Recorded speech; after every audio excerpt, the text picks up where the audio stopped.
Alors bonjour à toutes et à tous, bienvenue à Radio Gambar. Alors aujourd'hui nous vous proposons un débat autour de la votation fédérale du 8 mars prochain intitulé 200 francs, ça suffit. Petit rappel du contexte. En Suisse, chaque ménage paye une contribution radio-TV. Cet argent sert principalement à financer le service public audiovisuel, la SSR et ses chaînes différentes de radio, télévision et les contenus online. L'initiative veut limiter cette taxe à 200 francs par an pour les ménages et supprimer l'obligation de paiement des entreprises. Si elle est acceptée, le budget du service public audiovisuel serait fortement réduit. Alors les partisans estiment donc que la contribution actuelle est trop élevée et que la SSR est devenue trop grande. Les opposants, eux, ils craignent une mise en danger du service public, de la diversité des contenus et de l'information de qualité. Alors derrière cette votation, la question de fond est donc la suivante. Quel rôle veut-on donner au service public des médias en Suisse face aux médias privés et aux plateformes numériques ? Alors on peut demander à chacun de vous présenter brièvement, s'il vous plaît. On peut commencer avec toi, Arnaud. Alors, je suis Arnaud Duplain, actuel président des jeunes UDC fribourgeois. Je m'exprime aujourd'hui en tant que soutien à l'initiative et je pense que l'investissement, l'argent public doit être actuellement réévalué et utiliser cet argent à bon escient. Mathieu, à toi. Du coup, moi, je m'appelle Mathieu Fabian. Je suis ici élève de deuxième année. J'habite à Fribourg. Et je suis aussi ici pour essayer de défendre et de débattre pour ou contre cette loi qui va peut-être passer ou pas. Zoé Thoman, qui es-tu et dans quel cadre tu t'exprimes ? Je m'appelle Zoé Thoman, je suis étudiante à l'Université de Fribourg en droit. Et puis, je suis assistante parlementaire pour un conseiller national à Berne. Catherine Rémy, le même exercice. Je m'appelle Catherine Remy, je suis en 4e année au Collège du Sud. Je suis chef de la commission politique aux jeunes du centre Fribourg. Et je m'exprime pour le contre de l'initiative. Alors pour lancer le débat, une première question pour chacun. Quel est selon vous l'enjeu principal de cette votation pour la Suisse ? On peut commencer avec toi, Arnaud. C'est finalement redéfinir la mission principale du service public, se poser les bonnes questions. Est-ce qu'aujourd'hui, la mission principale est respectée ? Je ne crois pas. Donc la mission principale, c'est d'offrir un service de qualité. Donc ça veut dire de la culture, de l'information, puis ces attentes sont largement dépassées aujourd'hui. La votation se basera pour moi sur le fait de si on finance une infrastructure démocratique qui met en avant la culture, le sport et qui informe correctement de manière indépendante le pays. Moi, ici, je viens pour débattre justement si est-ce que ça vaut la peine de financer à ce point la SSR, parce que de temps en temps on voit et on se dit peut-être est-ce que ça vaut vraiment la peine de dépenser autant, on peut pas, c'est possible de réduire les impôts pour justement la SSR. Et Zoé, pour toi l'enjeu de cette votation ? Pour moi, l'enjeu de cette votation, c'est de protéger un service public fort, de garantir la démocratie, la cohésion nationale, et puis de lutter aussi contre la désinformation, qui a été nommée par le World Economic Forum comme une des problématiques centrales de ces prochaines années. Alors dans le débat public, on entend parfois l'argument selon lequel le service public des médias peut être comparé à d'autres services publics, comme par exemple un hôpital, et les médias publics seraient comparés aux hôpitaux publics et les médias privés aux cliniques privées. Cette analogie est pas mal discutée, mais est-ce que pour vous, l'information doit être pensée comme un service de base garanti à tous ou comme un bien relevant plutôt du marché ? Peut-être Zoé du coup. Alors pour moi, c'est important de voir comme un service de base, à mon avis, ça n'existe pas vraiment. On voit notamment dans la Constitution, dans le mandat qu'on donne à la SSR et aux médias de service public, que c'est important qu'ils travaillent autant sur la formation, l'éducation, la culture, le sport, le divertissement. Et donc il y a un mandat qui est hyper large. Et pour moi, c'est dommage d'imaginer la production de la SSR uniquement comme l'information. Évidemment, 50% du budget, il est alloué à l'information. 50% du budget de la SSR, il doit être alloué à l'information. Mais ce n'est pas la seule chose. Et donc pour moi, il faut voir assez large. Et par rapport au fait, est-ce qu'il faut... Ouais, je pense que c'est à peu près ça. Vous souhaitez réagir ou... Je crois aussi que on revient tout le temps sur cette mission principale. Elle est respectée, mais qu'à moitié. Sur l'information, il n'y a pas de problème. Et encore des fois, les informations ne sont pas toujours justes. Mais justement, avec ces chaînes privées, tout ça, il y a un réel danger pour ces chaînes privées, justement, de se faire toujours que la SSR fasse des surenchères tout le temps dans le dos des chaînes privées avec notre argent. Et ça, c'est dangereux pour les plus petites chaînes. Pour répondre concernant les chaînes privées, la SSR ne cherche pas à faire du profit, mais à fournir une information indépendante. Et de là où est le problème en France, les chaînes qui sont privatisées, on le remarque, ne sont absolument pas neutres, ne donnent absolument pas une information indépendante. Je donne l'exemple de BFM TV, 72% de leur temps de parole sont alloués à la droite. Le moyen de savoir quelles sont les vagues politiques qu'il y a, c'est les dernières élections. Les dernières élections en France, ça a donné globalement 30% à gauche, 30% au centre, 30% à la droite. Je peux rajouter quelque chose aussi par rapport aux médias privés, comme quoi ce serait le cœur. Le contre-projet prend aussi ça en compte. Dans la Constitution, c'est aussi écrit que la SSR doit tenir compte de la manière dont les médias privés couvrent l'information, le divertissement, le sport et tout ce genre de choses. Il faut aussi savoir que la majorité des médias privés sont contre cette initiative pour beaucoup de raisons. Je lisais encore hier sur le site de la RTN, qui est la radio-télé neuchâteloise, idem pour Jurassienne, ils disent que ce qui sera difficile, c'est qu'il y aura une hausse des coûts pour ces médias privés, notamment pour la formation des journalistes, pour les abonnements aux agences d'information, pour les sondages qui sont réalisés par Mediapulse ou pour après utiliser dans les radios, les télévisions.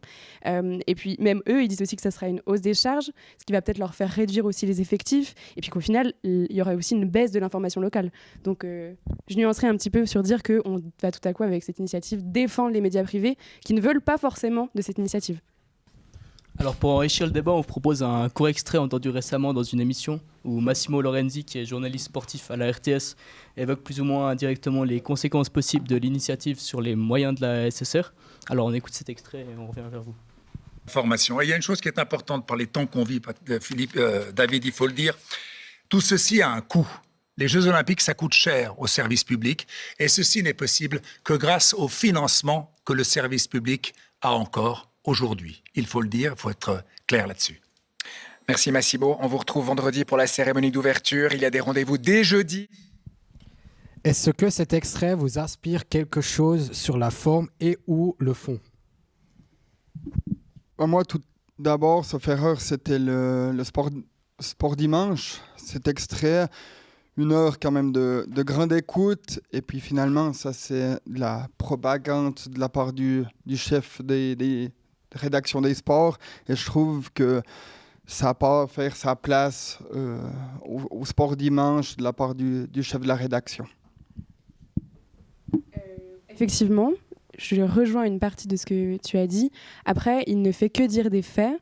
Et puis, c'est une évidence que si l'initiative passe, il y a beaucoup de choses qui vont en pâtir, notamment le sport et le divertissement.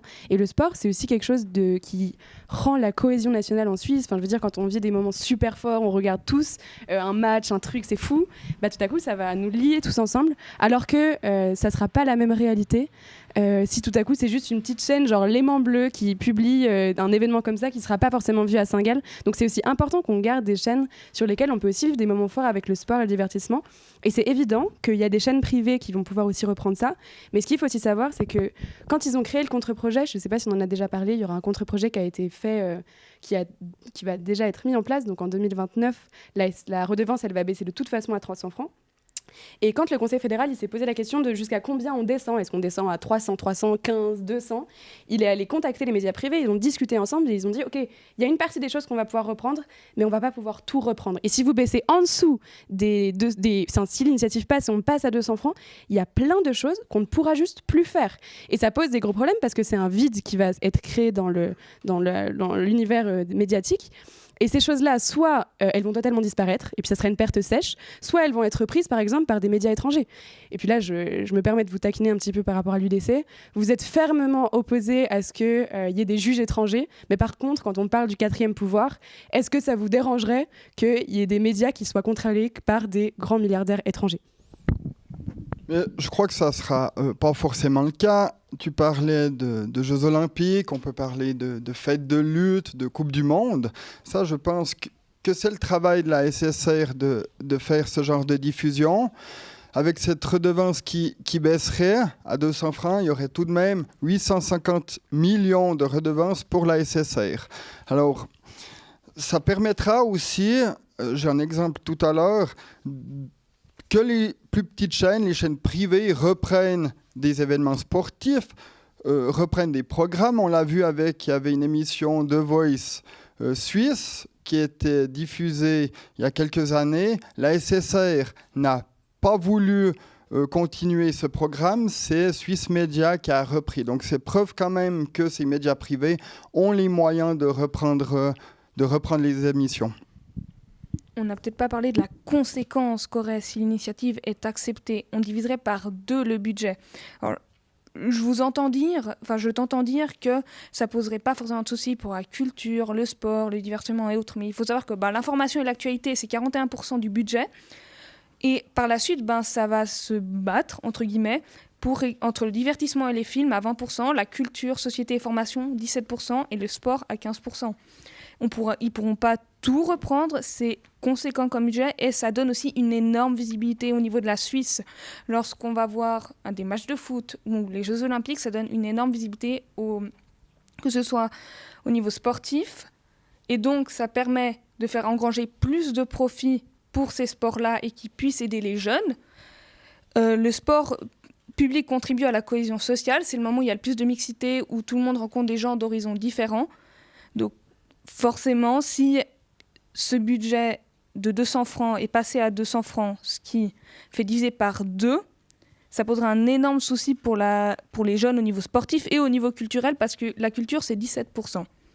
Et je vous taquine également de mon côté. C'est particulier pour l'UDC de ne pas défendre la culture suisse. Alors, peut-être qu'on en est venu sur le sport et la culture. Mathieu, j'aurais une petite question pour toi. Justement, si on couperait ce budget, est-ce que ce ne serait pas le risque que le sport qui reste encore gratuit à la télévision aujourd'hui et à la radio, il tomberait derrière justement des plateformes privées et qui deviennent de moins en moins accessibles à la population ? Je pense que oui, si on divise le budget, ça serait le cas. Mais le problème, c'est qu'on peut aussi couper des fonds quelque part d'autre. Par exemple, on a des autres articles qui sortent. Genre, par exemple, on a Tataki qui, des fois, on va dire, sortent des faits vraiment divers, annexes à une information. C'est juste des fun facts, comme on appelle. Et ça, je trouve que c'est plutôt pour les médias secondaires, des autres médias, mais pas le média national qui devrait en parler. Du coup, justement, voilà. Je trouve que c'est intéressant par rapport aux réseaux sociaux que vous veniez sur le sujet, que vous critiquez par exemple Tataki ou vous émettez un avis un peu mitigé. Je pense qu'au contraire, les réseaux sociaux, l'information de la SSR sur les réseaux sociaux, c'est fondamental. Aujourd'hui, je ne sais pas qui dans cette salle, mais je pense nombreux d'entre vous s'informent sur ce qui se passe aujourd'hui en Suisse et à l'étranger sur les réseaux sociaux. Et c'est aussi dans la mission et dans la concession de la SSR qui doivent aller chercher les jeunes là où ils se trouvent et puis aussi informer les jeunes, et là les jeunes se trouvent sur les réseaux sociaux, donc c'est important aussi. Je crois que la SSR touche 68% des jeunes chaque semaine sur les réseaux sociaux, donc c'est vraiment quelque chose qui est fondamental. Et puis il y avait une enquête de Mediapulse où ils avaient fait un peu une enquête de savoir quelle était la popularité, la confiance, la qualité des médias de la SSR, comment est-ce qu'ils le trouvaient. Et puis là, le vecteur qui a été le plus apprécié au niveau de sa qualité, c'était les réseaux sociaux de la SSR, avec les médias virtuels, avec 3,9, une note de 3,9 sur 5. Donc ça montre aussi l'importance et d'avoir aussi, à travers cette jungle des réseaux sociaux, une information fiable et indépendante. Pour rajouter une petite statistique, écoutée par 2 jeunes sur 3, minimum par les jeunes. La RTS est extrêmement plébiscitée par les jeunes. Okay. Alors justement, pour ces propos, on a fait un petit micro-trottoir à qui on a demandé à quelques élèves où est-ce qu'ils s'informaient et est-ce qu'ils seraient prêts à payer plus cher pour de l'information de qualité. Alors on va le diffuser, puis on va venir vers vous après. Bonjour tout le monde, j'ai 2 petites questions à vous poser. Est-ce que vous êtes partant ? Oui, bien sûr. Très bien, alors j'aimerais commencer par savoir où est-ce que vous vous informez en général ? Principalement sur les réseaux sociaux avec des chaînes. Les réseaux sociaux, très bien, ouais. On a aussi les réseaux, bien Frappe, Merci Info aussi. Et les réseaux sociaux surtout. Alors moi, un peu partout, mais principalement sur la RTS. Également, un peu partout sur la RTS et aussi sur Hugo Décrypte sur YouTube. Moi, je pense que je regarde plutôt sur les réseaux et par exemple la RTS sur Insta. Moi, c'est surtout les réseaux aussi. Ou sinon, des fois à la télé, mais quand mes parents ils regardent. Moi, je m'informe un petit peu partout, donc que ce soit sur la RTS, sur la radio ou dans des journaux, etc.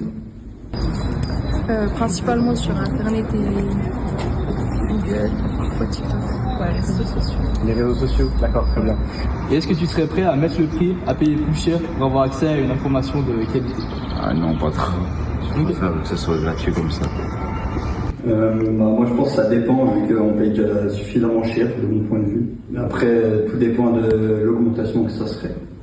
Je dirais que ouais, plus cher que maintenant. Moi, je trouve qu'on a déjà des informations assez pertinentes et de qualité. Donc, je ne mettrais pas forcément un budget plus élevé. Moi, je dirais que oui, parce que je pense que c'est quand même important. On est sûr que c'est des infos fiables. Et parce que le reste, on n'est jamais sûr de ce qui se dit.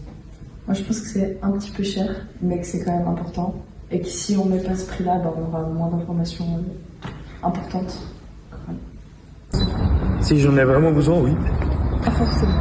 Je pense qu'on arrive facilement à réfléchir et trier le vrai du faux sur Internet. Ok. Je suis du même avis. Même avis. Très bien, merci beaucoup. Est-ce que cet extrait t'inspire quelque chose sur la forme et ou le fond? Oui, alors, chacun est intéressé peut-être par plus de sport, divertissement. On a parlé de sport avant, que peut-être des émissions seraient supprimées avec des coupes budgétaires. Mais je crois que les coupes budgétaires, il faut les trouver ailleurs. Il faut les trouver. Est-ce que ça vaut la peine qu'en 2026, on ait une émission qui sera diffusée de télé-réalité qui va s'appeler Shaolin Challenge? Qu'on aime ou pas la télé-réalité, peu importe, mais je crois que ce n'est pas au service public, donc à notre argent, de voir des personnes vivre dans un temple sud-coréen pour savoir combien de fois par jour ils vont s'embrouiller, etc. Deuxième chose, alors bien sûr, il y a l'information.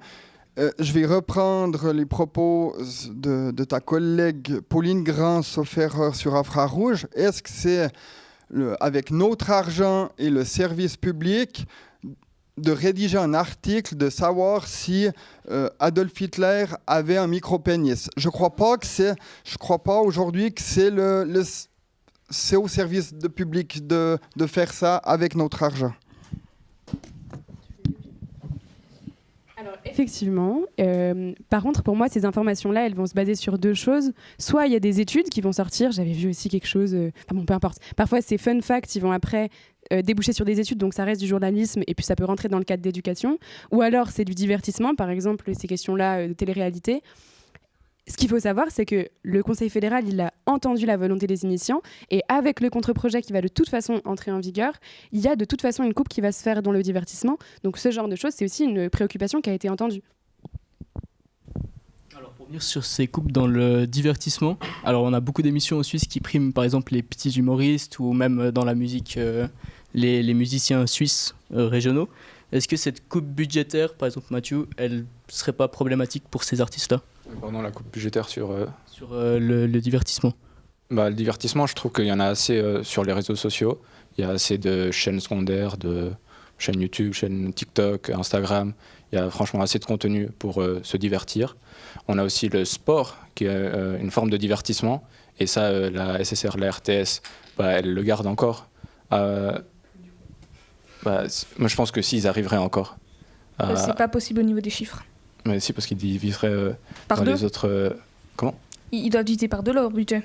Ouais, mais ils arriveraient, moi je pense. Ils feraient des efforts. Au niveau des statistiques, 41 budget pour l'information et l'actualité. Parce que là, il y a trop d'informations qui sont inutiles. Du coup, ils ont qu'à couper là. S'il y a une information qui est émise par la RTS et qu'elle est intéressée, c'est malgré tout une entreprise, la RTS. Savoir qu'Hitler, il a un micro-pénis, c'est pas très intéressant, je trouve. Enfin, personnellement... Alors, on parle d'un poste sur les milliers et milliers qui font. C'est comme l'émission que vous avez citée. Je pense qu'il y en a beaucoup. Il y en a plusieurs. Là, on peut rechercher. Il y a pas mal de choses, je pense, qui sont assez secondaires que, franchement, la personne moyenne s'en fout un peu. Mais c'est important d'informer sur ces sujets dont la personne moyenne s'en fout. On disait ça pour le climat au début aussi, quand ils informaient sur le climat. Ouais, mais le climat, c'est vraiment important parce que ça devient un danger. Mais au début, les gens aussi disaient ils s'en foutaient, c'était le même argument. Parce qu'il y avait un manque d'informations, manque d'études. Non, on disait justement, vos partis et le mien, on dit... Si on présente des papiers qui disent, voilà, ici c'est dangereux, ceci, ce sera quelque chose qui va arriver, ce sera un accident, les gens vont se rendre compte parce qu'ils ont peur. À l'époque, Alors, si on peut, je me permets juste d'interrompre, si on peut revenir vraiment sur le sujet de base, sur justement ces petits humoristes et musiciens qui sont lancés par exemple Couleur 3, ce serait un problématique, vous pensez? Pour moi, c'est très problématique parce que typiquement Couleur 3, comme vous l'avez cité, promeut beaucoup de petits artistes, des humoristes, et c'est aussi un tremplin sur la scène. Et après, ça devient aussi une fierté nationale qui renforce la cohésion, de voir que tout à coup, il y a des personnes qu'on connaît, qui sont proches de nous, enfin, même un peu plus loin, mais qui sont suisses en tout cas. Et donc, pour moi, c'est hyper important parce que cette initiative, au-delà de couper dans beaucoup de choses problématiques, elle va aussi affaiblir la culture suisse et la promotion aussi du sport, pas typiquement le sport féminin, le foot féminin, ou même d'autres sports féminins vont être aussi touchés par cette coupe parce qu'ils ne sont pas assez regardés. Et pour l'instant, c'est plutôt une promotion qu'on fait, plus que quelque chose qui est vraiment ancré dans toutes les familles de regarder ce genre de sport. Et pour moi, c'est aussi fondamental que ce soit soutenu par la SSR et qu'aujourd'hui, ça l'est, génial, mais ça ne le sera plus bientôt à cause de... si ça passe. Vous voulez réagir? Il y a quand même le texte de l'initiative garantit quand même aussi pour ces médias privés des plus petites chaînes, comme on dit, quand même c'est 81 millions qui sont alloués dans les plus petites chaînes. Donc ça ne bouge pas. Mais par rapport aux médias privés, encore une fois, comme je vous l'ai dit tout à l'heure, les médias privés ne sont pas forcément pour et disent qu'ils ne vont pas pouvoir absorber toutes les pertes que la SSR ne va plus pouvoir couvrir. Donc il ne faut pas non plus mettre tout sur le dos des médias privés qui ne veulent pas forcément de cette initiative. pour revenir aussi de pourquoi ça coûte aussi cher, parce qu'il faudrait aussi en parler un petit peu. En Suisse, on a 4 langues nationales dans un tout petit territoire. C'est une des raisons, et c'est la raison majeure de pourquoi ça coûte aussi cher. En Allemagne, ils ont une redevance qui est plus faible parce qu'ils ont une langue. En France, c'est d'une autre manière dont c'est payé, c'est par la TVA. Et en Italie, c'est une taxe sur l'électricité. Mais c'est la raison principale de pourquoi ça coûte aussi cher. 4 langues nationales, c'est il faut que tout le monde ait accès à la même information, vérifiée, pour qu'on puisse se comprendre. Dans un pays où on peut plus se comprendre, où on n'a pas les mêmes informations, on voit déjà ce que ça donne avec la même langue en France. Alors en Suisse, alors on est très calme, je ne dis pas le contraire, mais je pense que ça poserait souci pour se faire comprendre. Alors justement, tu parles de cette qualité des médias au sein, par exemple, d'une démocratie. Où tu voulais réagir avant? Excusez, en fait, je dois y aller, j'ai le moment musical là. Alors merci à toi, Mathieu. Merci à toi.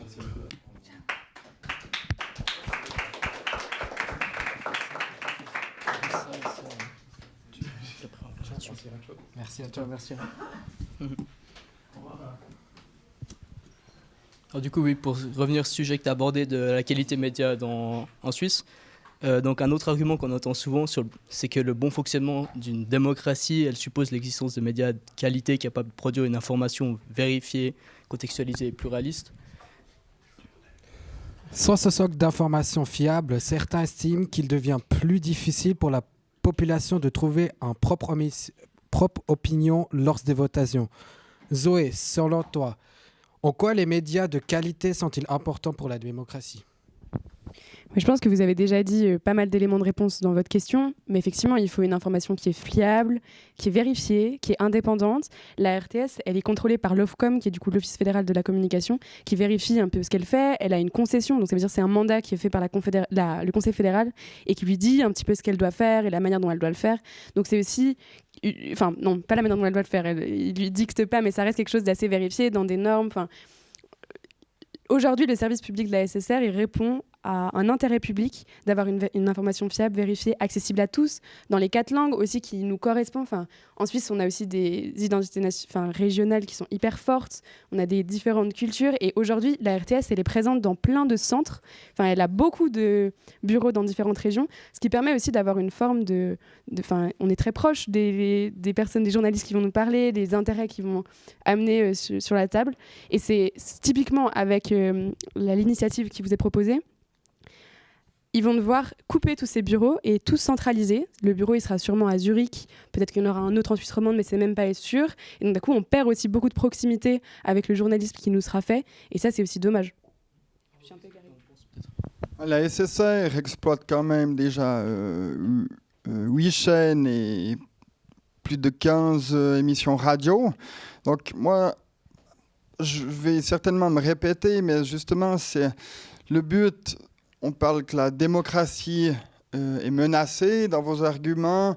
On parle que les régions sont en souffrance. Non, c'est justement se recentrer sur la mission principale.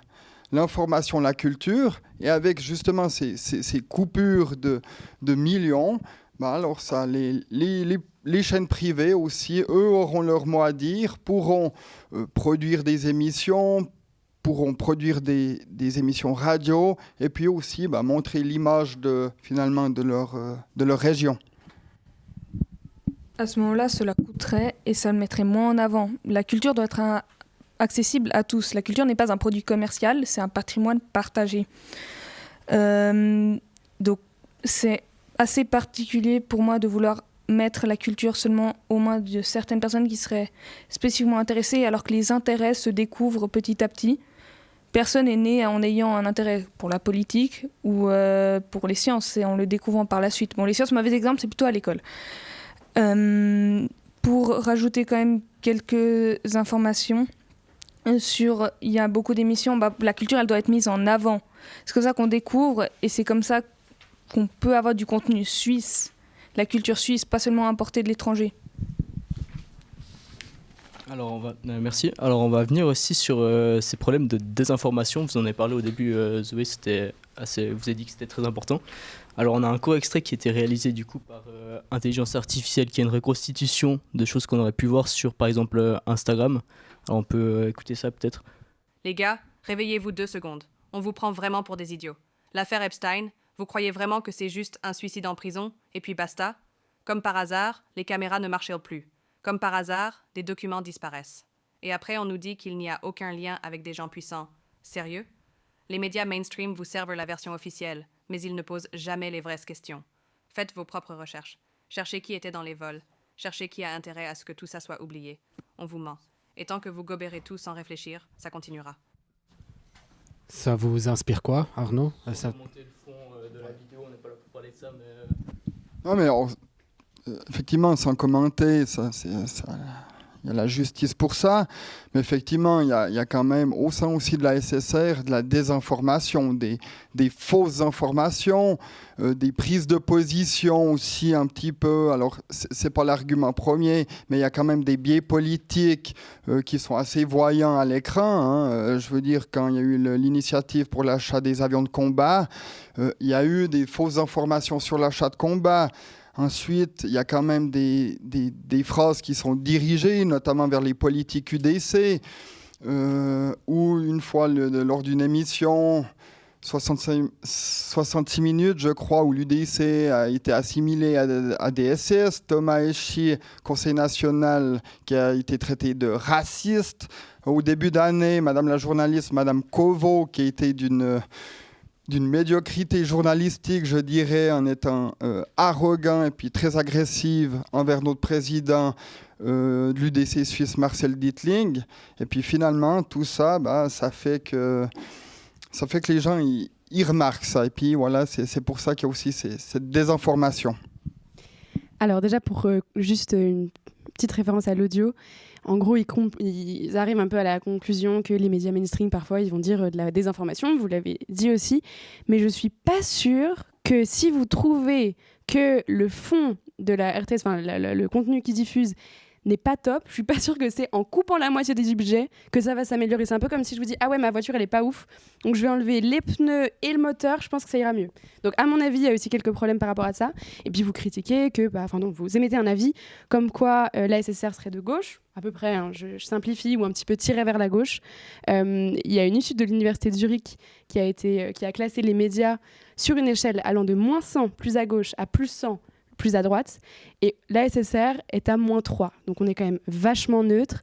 Et puis on voit par exemple que tous les journaux de Suisse romande, pas tous, mais les journaux de Suisse romande sont plus à gauche que la SSR, à part le 20 minutes qui est plus à droite. Donc je pense que j'entends, et effectivement, mais après c'est comme sur une énorme carte de restaurant, et parmi les centaines d'émissions et milliers d'émissions qui sont diffusées, parfois il y a des erreurs ou des choses qui sont plus à droite, et ça je suis d'accord, ou plus à gauche en l'occurrence, et je suis d'accord que c'est pas forcément qu'on devrait être neutre et indépendant. Après ça fait partie aussi, et puis c'est pas parce qu'il y a un mini défaut que tout à coup on va devoir enlever la moitié du budget. Et je suis pas sûre que si vous voulez plus de journalistes à droite, il faut... je suis pas sûre qu'en enlevant 100 francs, tout à coup, il y aura beaucoup plus de journalistes à droite. Est-ce que pour vous, il y aurait quand même un risque si le budget était coupé pour ces plateformes destinées aux jeunes ? Non, moi, je ne pense pas. Hein. Avec 850 millions, on fait du service de qualité. On fait seulement du service de qualité. La péréquation qui est donnée à diverses chaînes émissions va rester. Donc, ils ne vont pas couper dans diverses émissions, etc. Donc, pour moi, il n'y a aucun souci de la baisse de qualité du service public et des autres chaînes en coupant le budget avec cette initiative. C'est comme si je disais à une entreprise, on met une taxe à 50%, on vous prend 50% et ça va fonctionner pareil. Bah non. Alors du coup, on arrive gentiment à la fin du débat. Pour terminer, en une phrase chacun, peut-être on peut commencer par toi Arnaud, quel modèle média tu souhaiterais pour la Suisse de demain ? Des médias d'information, de culture, avec 850 millions, aussi pour pouvoir permettre aux familles, à chaque citoyen, aux retraités aussi, parce qu'on n'en a pas forcément parlé, mais de parler du pouvoir d'achat, hein, qui est, je pense, le principal argument de cette initiative. Et je crois que 135 francs par année, on va au mois de novembre, on fait la course aux assurances maladie pour peut-être gagner 60, 100, 150 francs par année.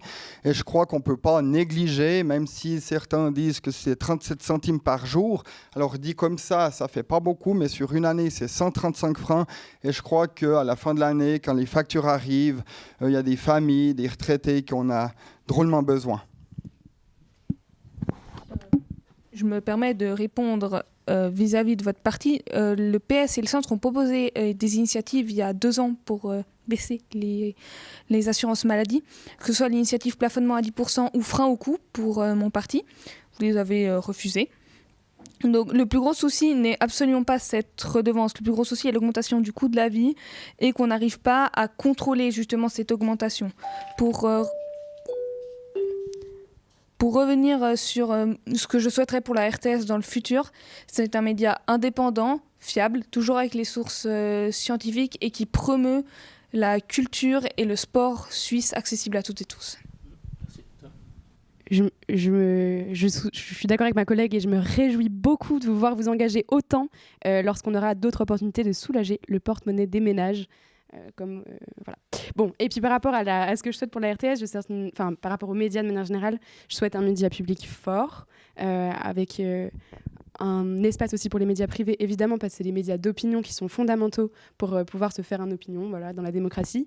Mais je pense qu'il est d'intérêt public qu'on ait un média public qui soit payé à la hauteur de ce que ça coûte, d'avoir des informations fiables, de qualité, indépendantes, d'avoir aussi la mise en avant de la culture, du sport, aussi du divertissement. Enfin, pour moi, c'est fondamental qu'on ait aussi accès à ça presque gratuitement.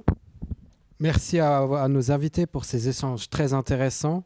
Merci à vous, le public, de nous avoir suivis et aussi sur les vidéos. Sur Radio Gambar, vous pouvez nous suivre sur Instagram et puis aussi sur le site internet radiogambar.ch. Et je vous souhaite encore tous une belle journée. Merci beaucoup.